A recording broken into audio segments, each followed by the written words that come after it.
Olá, sejam bem-vindos, muito prazer. Estamos iniciando mais uma edição do programa No Ar, com Márcio Aurélio e Roberto Barros. Agradecer a você que diariamente ao meio-dia já tem esse encontro conosco aqui no 9.1 da TV Capital. Meu muito obrigado a você que diariamente acompanha o programa No Ar com Márcio Aurélio e Roberto Barros. A você, o meu muito obrigado, tá bom? Robertinho, hoje quinta-feira, amanhã nós vamos receber a doutora Mayra Pinheiro aqui no nosso programa. Isso, foi deputada federal há pouco tempo, né? Isso. Chegou a assumir a deputada federal, foi do Ministério da Saúde na época do governo Bolsonaro, também foi presidente do Sindicato dos Médicos. A gente vai fazer uma conversa interessante que vai ter amanhã para todos acompanharem aqui no programa No Ar. A gente está meio que deixando a sexta-feira para as entrevistas, não que não possa ter entrevista nos outros dias, né? Exato. Mas a sexta-feira a gente está mais condicionando a estas entrevistas, tá bom? Perfeito. Roberto, cara, mais um desdobramento. 3 dias seguidos da gente trazendo o mesmo assunto com temas diferentes, né, com abordagens diferentes. A gente se refere, meus amigos, àqueles assassinatos lá na Rosalina. O que é que está acontecendo agora? Para quem não se lembra, Márcio, a gente trouxe no primeiro dia o fato, o primeiro dia o fato cru, né, como a gente diz, né, o que ocorreu, tudo, como foi. Ainda estava muito disse-me-disse. Isso, não sabia muito bem o que houve. O que sabia é que os criminosos que tinham ido ao local já tinham participado, e a gente falou da chacina do Forró do Gago, né, de uma facção aqui do estado. E aí a gente falou assim, no outro dia a gente já trouxe mais informações, né, que foi ontem, né? A gente trouxe mais novas informações. Os mortos supostamente eram invasores, oriundos da Babilônia, ali no Barroso. Isso, a gente trouxe as informações. Isso. E agora a gente tem mais um desdobramento que surpreendente, eu diria fato, assim, né? Inusitado. O que está acontecendo? E revoltante também. Se for verdade. Se for verdade. Até porque a outra parte nega. Exato. A família da criança, do Caleb Oliveira, de 11 anos, que foi morto, que ia passando na hora errada, no local errado, uma situação totalmente falta de sorte do Caleb, ela diz que o Caleb, e também foi a voz da presidente, a dona Francisca, da Associação dos Moradores da Rosalina. Ela confirma a história. Isso.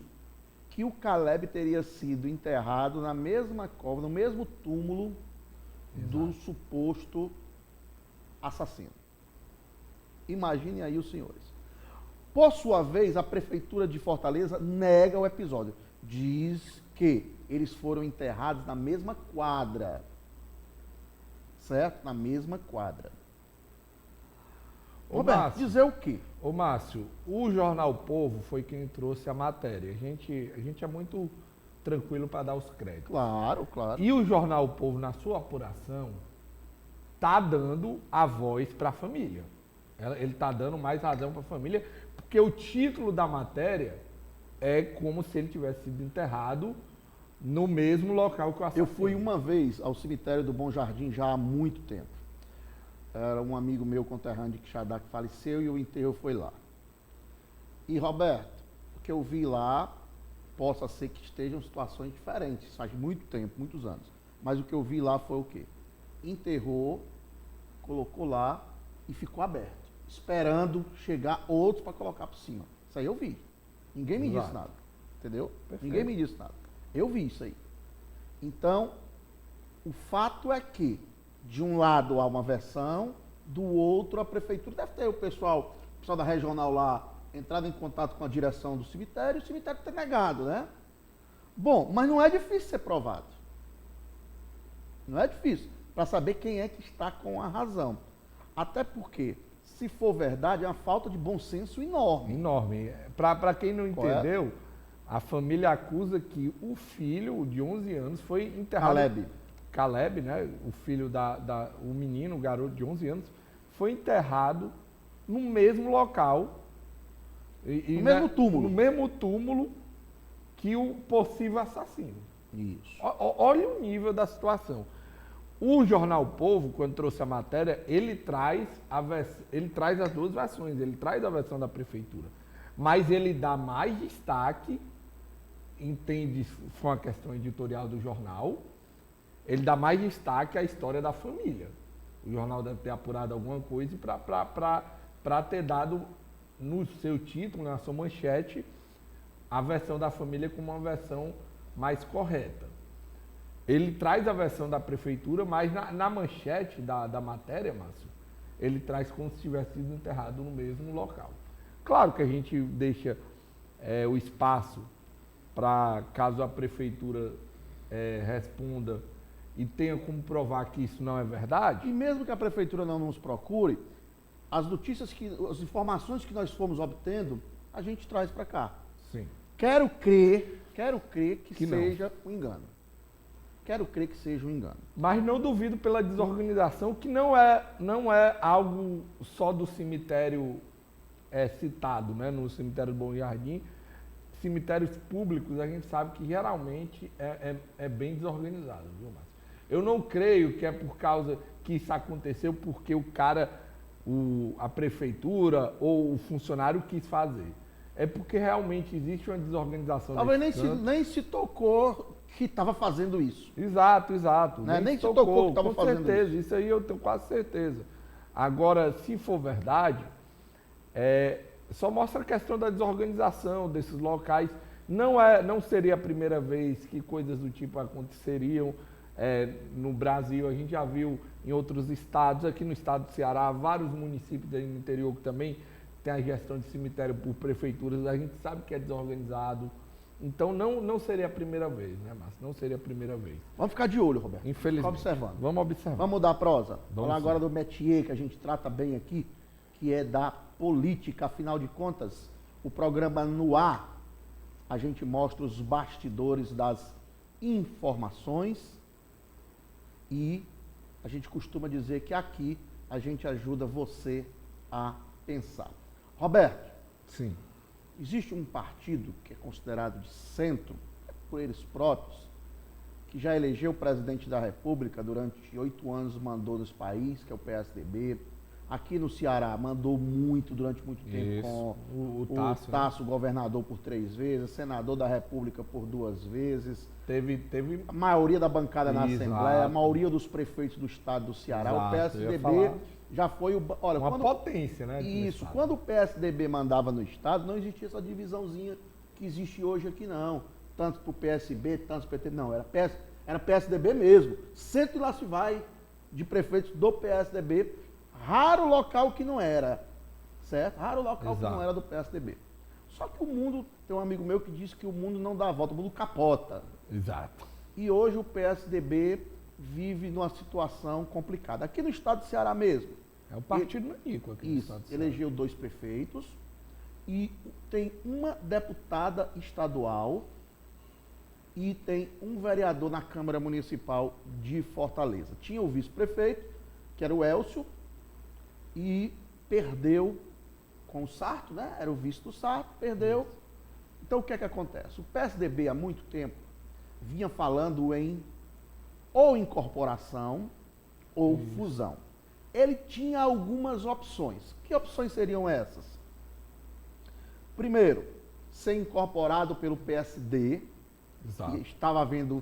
Ele era uma noiva cortejada, uma noiva desejada, o PSDB. Era cortejado pelo PSD do Kassab, cortejado pelo MDB, que aí não existe existe o Baleia como presidente nacional, né? Isso. Mas é um partido que a gente não pode dizer que tem um dono como o PSD tem. Isso. O PSD, o dono é o Kassab, né? Kassab todo mundo sabe. Todo mundo sabe que é o Kassab, o dono do PSD.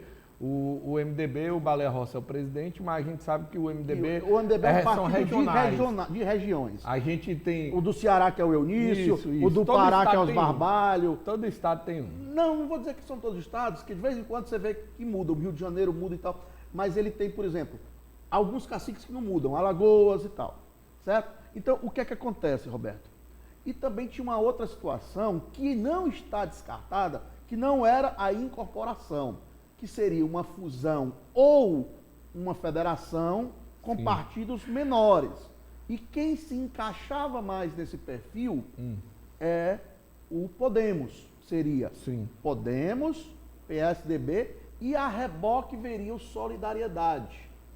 Que também está com problema de fazer. Esses três aí estão... Todos os três estão com problema de fazer atingir a Coeficiente. cláusula de barreira, Isso. o coeficiente para você manter o partido, né? Porque todos esses três partidos, Márcio, eles... Manter grande. E outra coisa, manter recebendo dinheiro. A Isso, questão é manter justamente dinheiro essa. público, Porque, essa é a por exemplo, questão. o PMN, que é o partido do nosso querido Reginaldo aqui, que é o Mobiliza, que mudou de nome a Mobiliza, o PMN disse que vai segurar a onda, já se vira sem dinheiro, Sim. vai esperar passar, porque em 2030, eu acho, não vai ter mais isso de cláusula. Exato.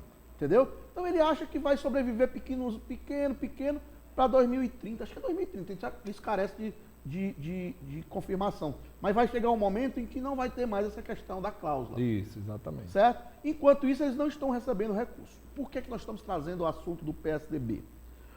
Porque parece que houve uma guinada, uma mudança. Não vai haver mais a incorporação, que o PSDB corre o risco de sumir. Eles têm 8 sumir. deputados federais. Não, 12. 12? Porque 12 eram 8. deputados, tinha, não, 12 deputados federais, tinha um senador e agora são 3, só tinha o Valério, né? Que é do Amazonas. Do Amazonas. Entrou o Stevenson, Plínio, né? Plínio Valério. Entrou o Stevenson do Rio Grande do Norte, oriundo do Podemos. Exato. E o Ari Osvaldo, lá do Paraná, o senador, também oriundo do Podemos. Os três vão para a reeleição, viu? Só por Três, né? Três. Talvez até que ele foi PSDB por conta que talvez o Podemos tenha outra situação no Paraná. Né? O Paraná todos os três têm eleição difícil. Eu acho o mais fácil desse aí é o Plínio, de que ele tem uma articulação boa com os grupos de direita lá no Amazonas. Ele deve se unir com a candidatura de direita ali de Senado e governador, né? E o que pesa mais, Roberto? Que é para a reeleição do governador, no caso. Pronto. E o que pesa mais, sabe o que é? Não é porque os caras são apaixonados pelo PSDB, não se trata disso não. É que as disputas regionais, elas é que estão atrapalhando a fusão. Vou dar um exemplo. O presidente do partido, Marconi Perillo, que é adversário histórico do governador de Goiás, né? Eles são adversários. E o governador de Goiás, que quer ser... Ronaldo Caiado. É o Caiado, quer ser candidato a presidente pela União Brasil, já tem praticamente certo a escolha do seu sucessor, o candidato que ele vai apoiar. E é do MDB. Exato. Que é o vice dele. É o vice dele. Então, o que é que acontece? Fecha as portas. Por exemplo, se for para o MDB, como é que vai ter 2 candidatos ao governo? Porque o Perillo quer ser candidato ao governo de novo, do Amazonas. Exato. Do Amazonas não, do Goiás. Por outro lado, o Aécio, que tem hoje deputado, ex-senador, ex-candidato a presidente, que ainda tem uma força muito grande dentro do PSDB, quer sair por Minas. Ele já não concordava ir para o PSD. Então, por quê? O PSD lá é do Rodrigo Pacheco. Isso. Né? Então, o que acontece? Tem essas disputas regionais que sempre atrapalham muito desse partido. O Tasso aqui no Ceará está sem mandato. Exato. Porém, ainda é uma voz muito ouvida dentro do partido. O Tasso ia compor com o Eunício, compor com... Porque nós sabemos que o MDB é maior do que o PSDB aqui no estado. Sim. Compor com o Domingos, que também é um PSDB menor, ou seja, o PSDB sempre ia ficar, o senador Tasso ia ficar como coadjuvante pela primeira vez na história. Exato. Que ele ingressou na política desde a década de 80. Então, o que acontece? Por conta disso, aí qual é o discurso deles, Roberto? É porque o povo brasileiro, aí eles incorporaram o meu discurso. O povo brasileiro daqui a 2 anos quer uma opção de centro, não quer voltar nem num lado nem no outro, nem direita nem esquerda, quer um candidato moderado. Esse é o discurso oficial. Quando a gente sabe que não é. A gente sabe que são os problemas regionais que estão atrapalhando isso aí. E Márcia, essa história aí, você acredita muito nisso aí? Eu já Isso aí é uma Roberto, utopia sua. não, e do eu, não- eu acho que seria o no ideal. caso aí, eles estão usando. Eu acho que seria ideal, isso Roberto, aí, não é nem eles estão usando isso aí, só para trazer, eles estão usando isso aí como desculpa. A gente sabe disso aí. Isso aí é desculpa. Desculpa essa rapada. E a gente sabe que caminha, a eleição já é próximo ano, pessoal. A gente já está em 2025, a eleição é 2026. E caminha, e todo mundo mostra de novo a polarização entre direita e esquerda. Pois é, Roberto, olha, não vai surgir ninguém de centro eu pra, já fui mais iludido com os resultados. Só que isso não faz com que eu continue achando e acreditando que o melhor para o Brasil e para os brasileiros de uma maneira geral é a não polarização. É alguém que absorva o que a direita tem de bom e alguém que absorva o que a esquerda tem de bom. Então, eu continuo acreditando. Mas eu também não sou bobo, no sentido de achar que na próxima eleição vai haver um candidato de centro que vá absorver isso aí e o povo corra todo para ele. Eu não acredito mais nisso. Eu acho que, infelizmente, nós vamos continuar na polarização. Mas eu continuo achando desnecessário, errado, prejudicial, tudo que for nesse sentido, essa polarização que nós vivemos hoje. Eu já falei várias vezes, isso é um fenômeno mundial, não é um fenômeno brasileiro. Isso aí não é uma coisa, o Brasil é o único no mundo que isso acontece. Não, não é. É um fenômeno mundial, todo mundo está se polarizando, os partidos de centro vêm caindo a sua força, né? Os de direita vêm crescendo. Mas a política é feita de ciclos. Claro a política é feita mas de eu ciclos. estou dizendo que esse fenômeno mundial é uma coisa... pode ser derrotado na Argentina, na próxima Lula pode ser derrotado aqui no Brasil. Não, mas entendeu? eu estou dizendo que esse é um fenômeno mundial porque está acontecendo há alguns anos, não é de hoje, né? Que essa polarização está atacando mais forte em todo o mundo, né? Não é uma coisa... No Brasil é até mais difícil, porque o Brasil, diferente dos Estados Unidos, por exemplo, que a gente tem 2 partidos muito fortes e candidaturas independentes, tem outros partidos também, mas são pequenos ou independentes, né? Então, o Brasil, ele é uma salada fruta de partidos, né? E acaba que fica muito voltado para figuras representativas de lados, né? A gente tem o Lula na esquerda e o Bolsonaro na direita, né? Que são as 2 grandes figuras políticas do país. E no mundo afora também deve ter isso, a representação de um lado sim, de um lado. Sim, claro. Eu só acho que eu continuo achando que isso é aqui é uma salada mista. Por exemplo, você pega o PSD, por exemplo. Aqui pega o PSD, que é um exemplo bom para o PSDB também. O PSD no Sul e no Sudeste é mais à direita. No Nordeste é mais à esquerda. Mas aí ele está sendo o centro. Aí é o centro. Mas o você centro vê isso, que ele se adapta. ele é centro, mas ele se adapta demais. Porque você pega um prefeito, por exemplo, como o de Chapecó, que é do PSD. O PP é do mesmo jeito, só que o PP, a presidência do PP, é o Ciro Nogueira que continua dizendo que é bolsonarista. Exato. Até porque o Ciro não diz que é bolsonarista porque ele morre de amor pelo Bolsonaro, não.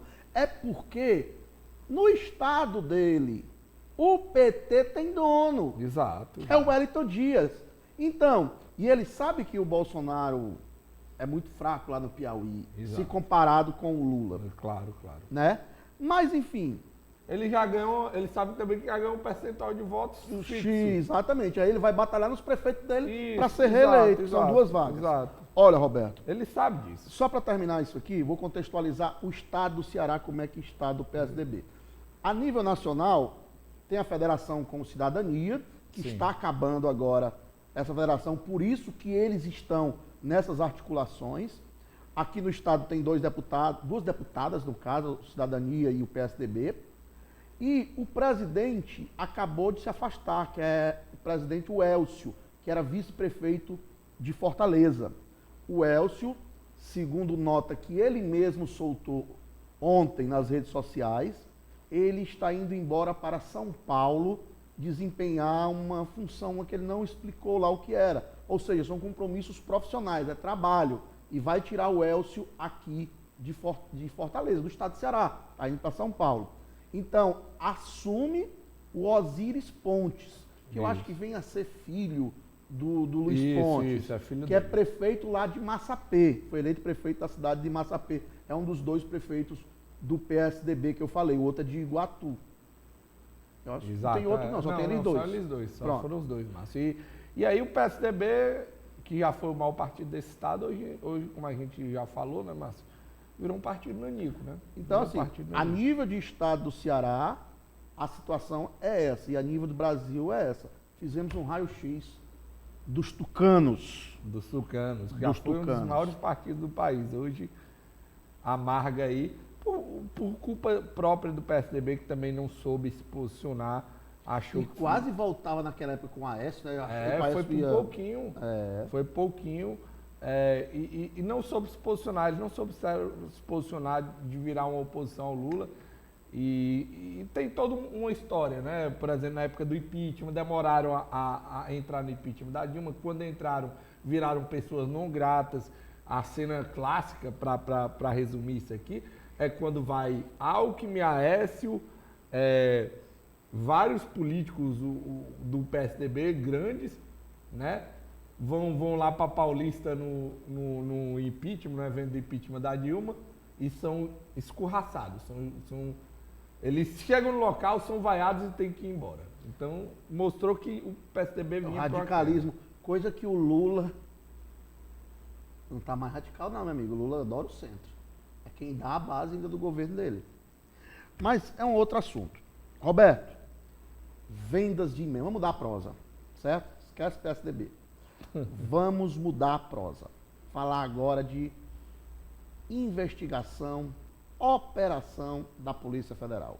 Mais uma no dia de hoje. Não é aqui no estado do Ceará.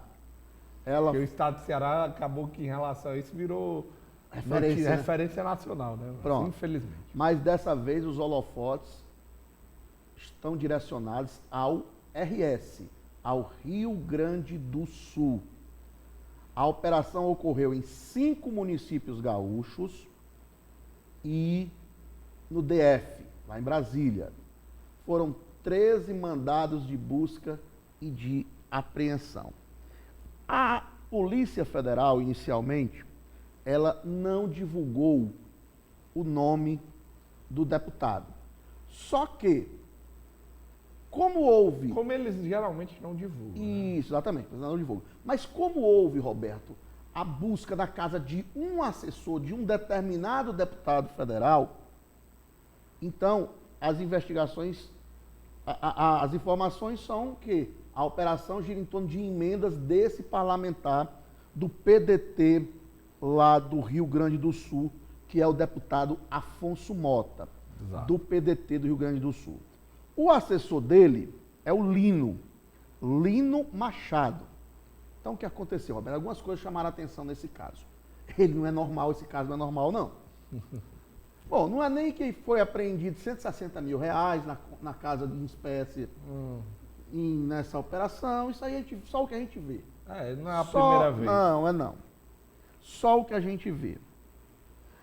Esse caso envolve uma emenda destinada a um hospital em uma cidade do interior do Rio Grande do Sul, a cidade de Santa Cruz.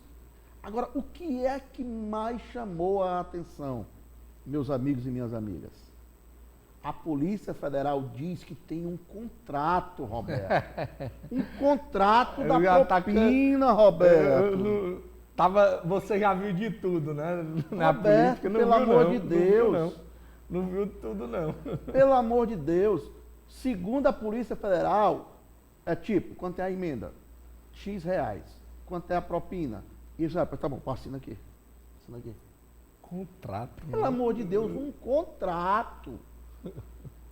Segundo Ai, a ai, Polícia Federal. Não sou eu que estou dizendo, só estou repetindo essa informação que a Polícia Federal diz.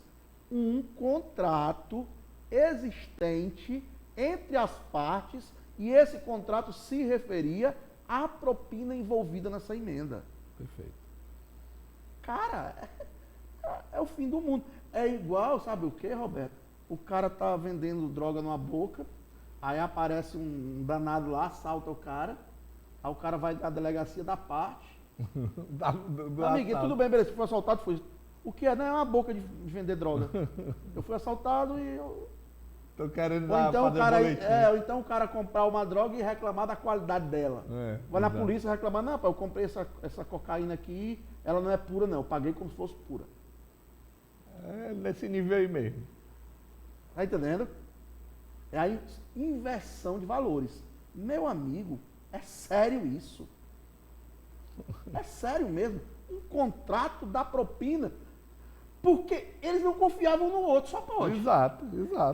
E o pior é que eles fizeram provas contra si. Contra si, porque aí vai servir para a investigação da Polícia Federal, vai servir para todos os detalhes, né, Márcio? Cara, eu achei um absurdo, Roberto. Eu achei assim, chegamos mesmo. Não sei se é o fundo do poço, que sempre aparece alguma coisa a mais. Não fale isso. Sempre aparece, né, cada dia com a sua agonia.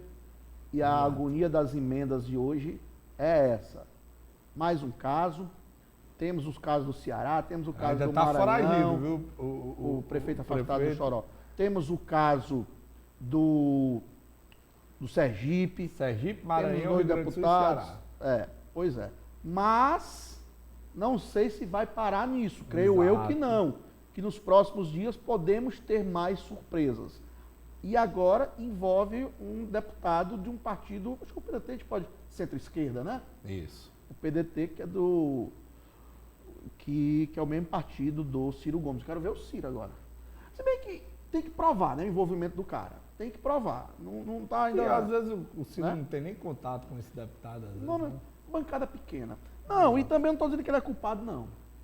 É porque ele bateu muito forte, né, nessa situação das emendas, né? Como sempre, né? Ele sempre dá essas porradas mais fortes, né, Márcio? Ok. Então, meus amigos, isso mesmo. Polícia Federal diz que os envolvidos fizeram um contrato para dividir a propina da emenda. Roberto, rapidinho, estamos caminhando para o final do programa. O pé de meia foi liberado. Conta aí pra gente. O Tribunal de Contas da União liberou ontem, Márcio, por unanimidade, liberação de 6 bilhões. Não é o valor total ainda. 6 bi, né? 6 bilhões. E pediu para que o governo, na lei orçamentária anual, a LOA, que ainda não foi votada, esse é um grande problema, o governo não votou a lei desse ano, então pediu para que o governo mostre, em 120 dias, Márcio, que o governo mostre onde vai sair esse dinheiro, que era onde começou toda a confusão, né? A confusão começou... Da onde vem o recurso, né? De onde vem o recurso, porque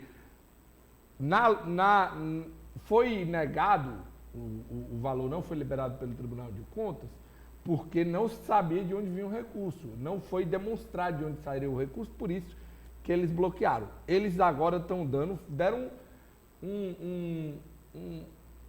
para o governo, 120 dias para o governo organizar-se e mostrar de onde vai sair esse dinheiro. Caso não consiga, volta a ser bloqueado o valor. Mas é um alívio. Vamos torcer que seja resolvido, porque vai ajudar. Agora é um alívio para o ministro Camilo Santana, né? Porque é o grande idealizador da coisa, né? Não, é o grande programa que ele lançou no Ministério da Educação. De cifras bilionárias. Isso, né? Uma cifra muito alta.